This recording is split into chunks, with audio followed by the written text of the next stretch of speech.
আর কিছু পা এগোলেই কলকাতা, আর এই কলকাতার একদম খুব কাছে বিরাটি। আর এই বিরাটির একটি ভাড়া বাড়িতে বসেই দীর্ঘদিন ধরেই জঙ্গি কার্যকলাপ পরিচালন করত কে? আজাদ মল্লিক। এই আজাদ মল্লিকই দীর্ঘদিন ধরে জঙ্গিরা কিভাবে লালন পালন হবে এই জায়গায় সেটা সেট করত।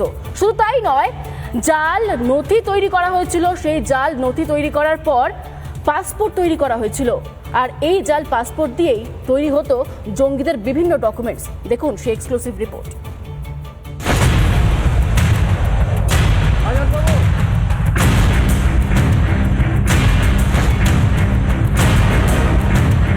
কে জানতো এই বাড়িতে বসে কি চালাতো আজাদ মল্লিক? বিরাটির এই বাড়িতে বসেই চলতো ষড়যন্ত্র। জাল নথি দিয়ে ভারতের পাসপোর্ট তৈরি করে চলে যেত পাকিস্তানে। বিরাটির বাঁকড়া মোড়, এবং এই বাঁকড়া মোড় থেকে একবারে ঢিলছড়া দূরত্ব যদি দেখা যায়, বাঁকড়া মোড় এখান থেকে শুরু হচ্ছে, সেখান থেকে মেরে কেটে 30 মিটার দূরত্বে হচ্ছে যে এই আজাদ মল্লিক, তাকে কিন্তু গ্রেপ্তার করেছিল এনফোর্সমেন্ট ডিরেক্টরেট। অবস্থানগত দিক যদি দেখা যায়, অত্যন্ত সুবিধাজনক জায়গা একটি। এবং আমরা এই মুহূর্তে যে বাঁকড়া মোড়ে দাঁড়িয়ে আছি, সেই বাঁকড়া মোড়ের একদিকে যদি দেখা যায় এই রাস্তাটি যশোর রোড, সেই রাস্তা কিন্তু বারাসাত হয়ে সোজাসুজি চলে যাচ্ছে বাংলাদেশ, এবং অন্যদিকে বনগাঁ যে বর্ডার রয়েছে বাংলাদেশের, এবং যদি সোজা চলে যাওয়া যায় NH-34 ধরে কিন্তু সেই রাস্তা চলে যাবে উত্তরবঙ্গে। প্রায় 25টি পাসপোর্ট কার হাতে পৌঁছেছে এখন সেটাই ভাবনার কারণ হয়ে দাঁড়িয়েছে। আজাদ মল্লিকের কুকীর্তি দেখে এখন চোখ কপালে পড়শিদেরও।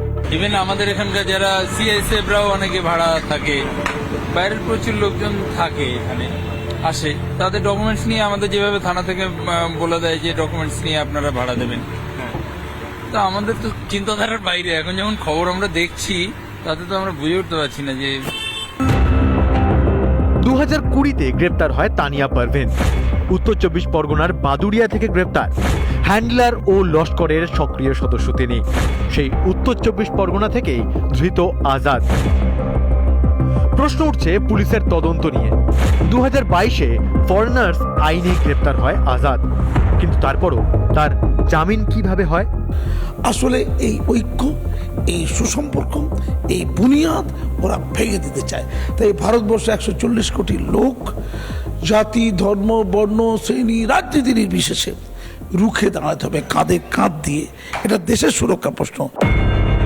প্রায় 12 বছর ধরে পাকিস্তানি নাগরিক বাংলায় থেকেও পুলিশের নাগালের বাইরেই রয়ে গেল কিভাবে? ইডির আইনজীবী আদালতে জানিয়েছেন, জাতীয় সুরক্ষার ক্ষেত্রেও আজাদের কাজকর্ম নিয়ে তদন্ত অত্যন্ত গুরুত্ব সহকারে দেখা উচিত। 4টে বার্থ সার্টিফিকেট তার কাছে পাওয়া গেছে, ড্রাইভিং লাইসেন্স পাওয়া গেছে পাকিস্তান, বাংলাদেশ এবং ভারতে।